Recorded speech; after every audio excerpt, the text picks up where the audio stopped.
दोस्तों आज की इस वीडियो में हम बात करेंगे कि सामंतवाद क्या होता है और इसी के साथ ये भी जानेंगे कि सामंत क्या होते हैं। तो सबसे पहले तो आपको मैं ये बता दूं कि सामंतवाद एक तरह की शासन प्रणाली है, एक तरह की व्यवस्था है जो अब नहीं है, ये पहले हुआ करती थी। दोस्तों ये एक शासन प्रणाली थी जैसे आज की शासन प्रणाली है, जिसमें एक राष्ट्रपति होता है, एक प्रधानमंत्री होता है और उनके अंडर में यानी छोटे बड़े नेता लोग होते हैं जो मिलकर हमारे देश को, हमारे राज्य को चलाते हैं। सेम वैसे ही मध्यकाल में एक शासन प्रणाली थी किसी देश को, किसी राज्य को चलाने के लिए। अब देखो होता क्या था कि ये जो व्यवस्था थी, ये जो शासन प्रणाली थी, इसमें जो राज्य थे, राज्यों में जो बड़ी बड़ी भूमि थी, बड़ी बड़ी जमीनें थी, वो जमींदारों के पास हुआ करती थी। और ये जो प्रथा थी सामंतवाद की, ये सबसे ज्यादा इंग्लैंड और यूरोप की प्रथा थी। और मध्यकालीन युग में इसे इंग्लिश में फ्यूडलिज्म कहते थे। अब ये देखते हैं कि इस युग में होता क्या था। एक राजा होता था और उसके नीचे बहुत सारे सामंत होते थे। अब आप पूछोगे कि मैम सामंत कौन होते हैं। जैसे किसी ने आप लोगों में से ही मुझसे पूछा भी है कमेंट सेक्शन में कि मैम सामंत कौन होते हैं। तो सामंत वो होते थे जिन्हें राजा अपनी भूमि देता था, मतलब अपनी प्रॉपर्टी का कुछ हिस्सा वो सामंत को देता था। अब आप ये मत सोचने लग जाना कि राजा इतने सारे सामंतों को अगर अपनी थोड़ी थोड़ी प्रॉपर्टी भी देता है तो खुद के पास क्या रखेगा। तो ऐसा नहीं था। होता क्या था, मध्यकालीन युग में किसी को भी जमीन खरीदने या बेचने का अधिकार नहीं होता था। वैसे भी देखो सबके पास तो जमीनें होती भी नहीं थी। जो लोग राजा थे, शुरू से पैसे वाले थे, या फिर जो राजा के दास, कर्मचारी या असिस्टेंट हुआ करते थे, उन्हीं के पास जमीन जायदाद हुआ करती थी। तो होता क्या था कि उस टाइम पर किसी को भी जमीन खरीदने या बेचने के राइट्स नहीं होते थे।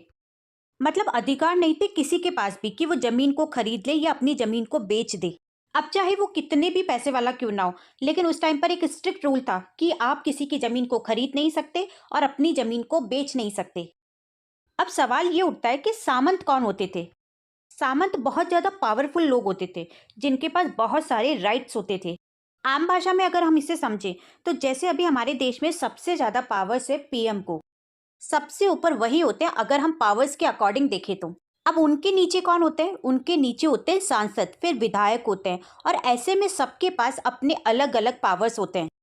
तो यहाँ पर इसे हम ऐसे समझ सकते हैं कि उस टाइम पर प्रधानमंत्री होते थे राजा, और जो प्रधानमंत्री के सांसद होते थे वो होते थे सामंत। तो अब आपके समझ में आ गया होगा कि सामंत कौन होते थे। प्रधानमंत्री के बाद जो नेता लोग, जो विधायक होते थे, बस वैसे ही राजा के बाद सामंत हुआ करते थे। और इनका जो राजा होता था वो जमीन दिया करता था इनको, यानी सामंत को। अब जमीन को सामंत ना तो खरीद सकते थे और ना ही बेच सकते थे। तो फिर सामंत लोग उस जमीन का करते क्या थे। तो वो लोग उस जमीन पर छोटे मोटे किसानों से खेती करवाते थे, या फिर आप ऐसे भी कह सकते हो कि सामंत लोग अपने जमीन के जरिए बिजनेस करते थे। लेकिन अब सवाल यहाँ पर ये आता है कि ऐसी क्या वजह थी कि राजा अपनी भूमि, अपनी जमीन सामंतों को दिया करता था। क्योंकि इतना तो आप भी समझते हो कि ऐसे ही तो कोई अपनी चीज किसी को भी नहीं दे देगा ना कुछ तो बदले में मिल ही रहा होगा, या फिर वो सामंतों से कुछ चाहता होगा। तो बिल्कुल सही है, क्योंकि ये जो सामंत होते थे ना, ये लोग राजा को सुरक्षा प्रदान करते थे। अब आप पूछोगे कि सुरक्षा कैसे, राजा के बॉडीगार्ड बन के या फिर युद्ध में सैनिक या सिपाही बन के। तो ऐसा नहीं है। ये जो सामंत होते थे ना, ये राजा को भूमि के बदले सुरक्षा देते थे। अब सुरक्षा कैसे देते थे, सुरक्षा देते थे हथियार और सैनिक के जरिए। अब सामंत भी बहुत तरह के होते थे, इन्हें भी कैटेगरीज दी गई थी। जैसे किसी के पास बहुत ज्यादा पावर्स थे तो किसी के पास थोड़े कम थे। राजा के अंडर में कई तरह के सामंत होते थे, जिसमें जो सबसे नीचे वाली श्रेणी में सामंत होता था वो होता था किसान।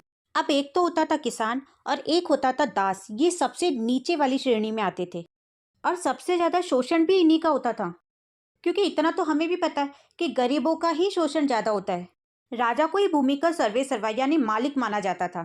अब ये जो सामंत थे, ये राजा की चापलूसी करते रहते थे, उसे मक्खन लगाते रहते थे ताकि राजा उनको भूमि देता रहे। क्योंकि सामंतों का ये मानना था कि जितनी ज्यादा जमीन हमारे पास होगी उतने ज्यादा पावर्स हमारे पास होंगे। क्योंकि मध्यकालीन युग जो था ना, उसमें मुद्रा यानी पैसे की इतनी अहमियत नहीं थी जितनी भूमि यानी जमीन की थी। क्योंकि ऐसा माना जाता था कि जिनके पास जितनी जमीन होगी उनके पास उतने ही पावर्स होंगे। अगर देखा जाए तो आज भी कुछ बदला कहाँ पर है। आज भी जो छोटे मोटे नेता लोग हैं वो अपने से बड़े नेता लोगों की चापलूसी करते हैं, उन्हें मक्खन लगाते हैं। ताकि वो लोग भी एक ऊंची एक अच्छी पोस्ट पर पहुंच सके, उन्हें ज़्यादा से ज़्यादा पावर्स मिल सके। यानी सारा खेल जो होता था वो सिर्फ राइट्स या पावर्स के लिए होता था। तो क्या बदला है आज? कुछ भी तो नहीं। पहले भी लोग पावर्स के लिए चापलूसी करते थे राजा की, और आज भी लोग चापलूसी करते हैं बड़े बड़े नेताओं की, ताकि उन्हें एक पोस्ट, एक रुतबा और पावर्स मिल सके। अब ये जो सामंत हुआ करते थे ये सिर्फ जमीन तक ही सीमित नहीं थे। इनके पास इतनी पावर्स होने के बावजूद भी और भी तरह की इनके पास पावर्स हुआ करती थी।